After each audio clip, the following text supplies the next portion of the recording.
the smirk. Hey, don't dare let me forget to say Mr. Collipark when we talk about great producers I work with. Right. Oh yeah. You know, in the Twins period, man, at the time, them guys were hot as firecrackers at that time. Exactly. Mm-hmm. You know, I always tell people like what I would compare the Twins to at their peak, if in case you got that amnesia bug that all these motherfuckers got. They was like the Migos at their peak type vibe. You know what I'm saying? That's what the Twins was. Like they was that big. Yeah. And if you don't believe me, go to a Yin Yang Twins show. You will hear an hour set that is hit. Oh yeah. There's not a club in the country that you go to that you don't hear 3 or 4 Yin I Yang am not Twins, gonna follow the Yin Yang Twins. Oh yeah. I'm not doing that. I mean, I do it for the money, don't get me wrong. but I'm not gonna be thrilled about it. But they put on a good show. But those guys, they really were kind to me and good to me at that time, because basically what had happened, the reason I ended up doing a song like Miss New Booty, which I stand on it. You know what I'm saying? It's the funk. That's an aspect of who I am. You know what I'm saying? Everything about that song, I brought me to the table. You know what I'm saying? It's unlike any Yin Yang Twins song, but it was definitely the Yin Yang Twins wave. Yeah, it is what it is. My first 2 albums, I would say I'm the only person that's ever existed on this planet that's taken a breath on this planet that could have made those songs. You know what I'm saying? Yeah. This was the Yin Yang Twins wave. I needed to ride a Yin Yang Twins wave out of necessity because I had accumulated lots of things in this world.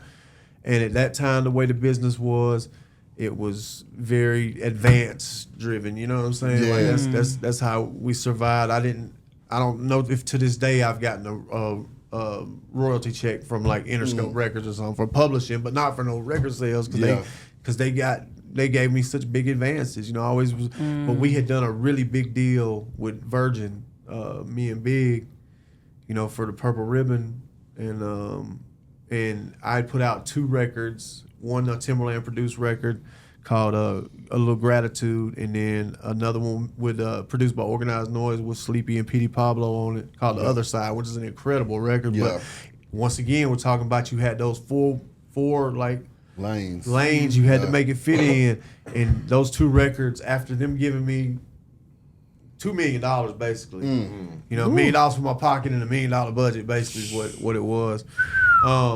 Basically, like I was 2 strikes down. You know what I'm saying? Because that's how it worked back then too. Now you just put out songs and put out songs and put out songs. Back then, guess what? It cost about $500,000 each time you put out one. Time you shoot a video, whatever. Yeah. And yeah, the first 2 after them giving me all that money was brick. Now I was down to my last strike in this business. And yeah, thank you, Mr. Collipark. Thank you, Yin Yang Twins. You know what I'm saying? And because I needed a hit. You know what I'm saying? Mama needed her house. You know what I'm saying? Right. You know, and so what went through your mind when those advances hit though? Did that help your creativity in it, or did that just make you say, you know what, Mama, I made it, let's go kick it? Nah, it was great. I mean, I ain't gonna lie, man. It was great. Like, you know, I wasn't exactly like super poor at that time. I got that money, but then that definitely took me into a different, you know, I'm just glad that people wasn't spending $500,000 on cars and stuff yet. You know what I'm saying? Because I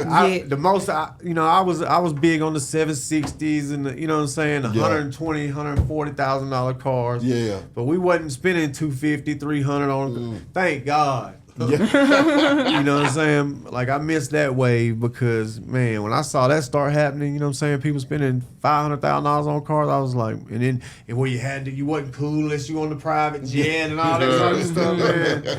Man, come on, because my dumb ass would have been right in there trying to down. You know what I'm saying?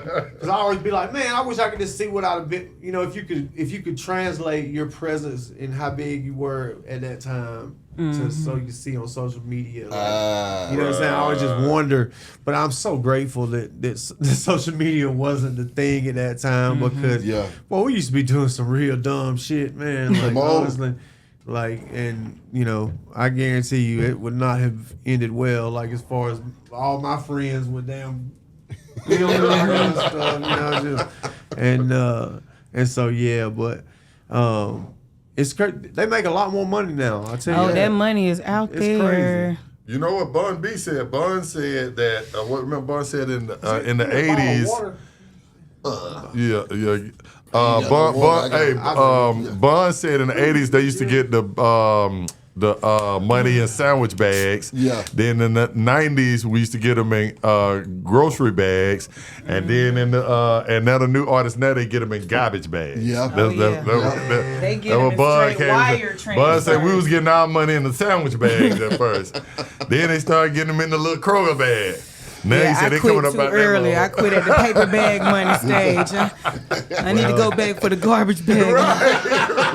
Can I get back in on this? Right. We got $1,000 for our advance. So here in $1 million is amazing.